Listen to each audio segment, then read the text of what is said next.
அன்பிற்குரிய சகோதரர்களே, தமிழ் முஸ்லிம் சொந்தங்களே, அஸ்ஸலாமு அலைக்கும் வரஹ்மத்துல்லாஹி வபரகாத்துஹு. நம் அனைவர் மீதும் இறைவனுடைய சாந்தியும் சமாதானமும் அவனது அருட்கொடைகளும் உண்டாகட்டுமாக. சமீபத்தில் நடந்த ஐஐடி மெட்ராஸின் 61வது பட்டமளிப்பு விழாவில் சகோதரர் மாணவர் தனஞ்சய் பாலகிருஷ்ணன் அவர்கள் ஆளுநரின் ஒரு உயர்ந்த விருதை பெற்றார்.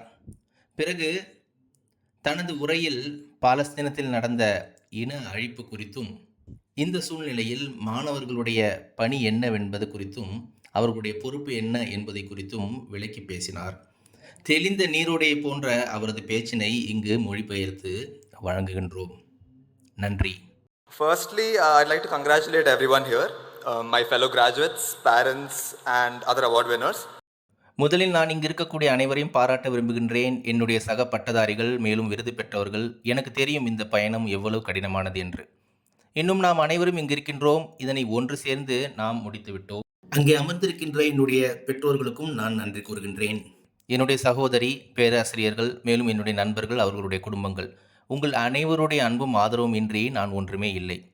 ஐஐடிஎம் குவிஸ் கிளப்பில் உள்ள அனைவருக்கும் குறிப்பாக நன்றி கூறுகிறேன். மேலும் என்னுடைய அணியான கங்காவிற்கும் நன்றி கூறுகின்றேன்.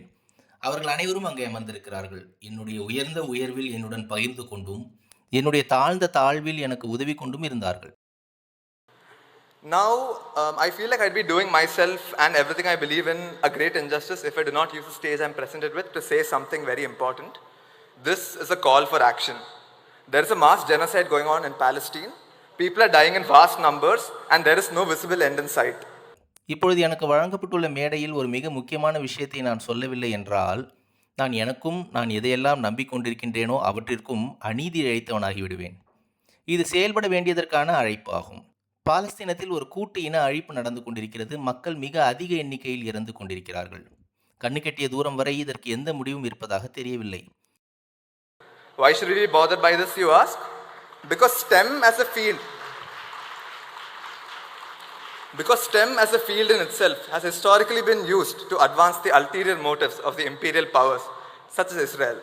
நாம் இதற்காக ஏன் அலட்டிக் கொள்ள வேண்டும் என்று நீங்கள் கேட்டீர்கள் என்றால், ஸ்டெம் என்ற தன்னளவில் ஒரு துறையாக இருக்கக்கூடியது எப்பொழுதுமே வரலாற்று ரீதியாக இஸ்ரேலை போன்ற ஏகாதிபத்திய சக்திகளின் மறைமுக நோக்கங்களை முன்னெடுத்து செல்வதற்காகவே பயன்படுத்தப்பட்டுள்ளது. பொறியியல் மாணவர்கள் என்ற முறையில் நாம் மிக பெரும் தொழில்நுட்ப ஜாம்பவான்களிடம் மேல்நிலை பணிகள் கிடைப்பதற்காக கடுமையாக உழைக்கின்றோம். அதன் மூலம் நமக்கு லாபகரமான சம்பளங்களும் மேலும் பல அனுகூலங்களும் கிடைக்கின்றன. இருப்பினும் இந்த தொழில்நுட்ப ஜாம்பவான்கள் நம்முடைய வாழ்வின் பல்வேறு அம்சங்கள் மூலம் நம்மை கட்டுப்படுத்துகின்றன.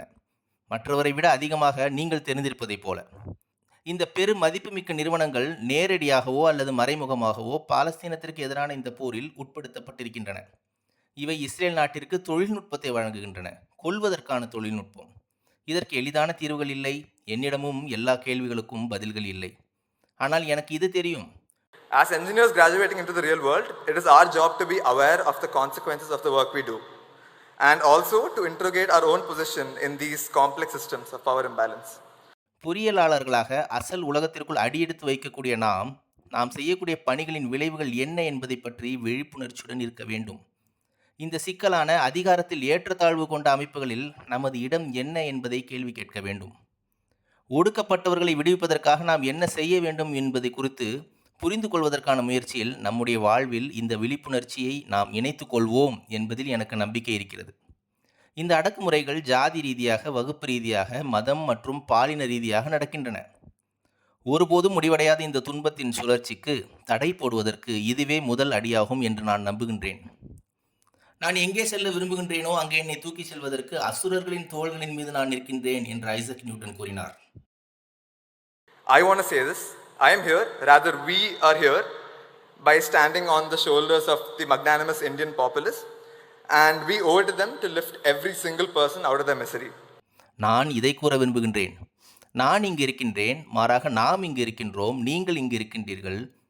நாம் பெருந்தன்மையுள்ள இந்திய பொதுமக்களின் தோள்களின் மீது நிற்கின்றோம். துன்பத்தில் உழன்று கொண்டிருக்கும் ஒவ்வொரு மனிதரையும் தூக்கி விடுவதற்காக நாம் அந்த மக்களுக்கு கடன்பட்டிருக்கின்றோம். Inaction is complicity, and I hope you and I and all of us can take action to make the right decisions, however hard they might be. Thank you. நாம் இப்பொழுது செயலற்றி இருப்பது குற்றத்திற்கு உடந்தையாக இருப்பதை போன்றதாகும். நானும் நீங்களும் மற்றும் அனைவரும் இங்கு செயல்பட்டு சரியான முடிவை எடுப்போம் என்று நான் நம்புகின்றேன். அது எவ்வளவு கடினமானதாக இருந்தாலும் சரியே. நன்றி.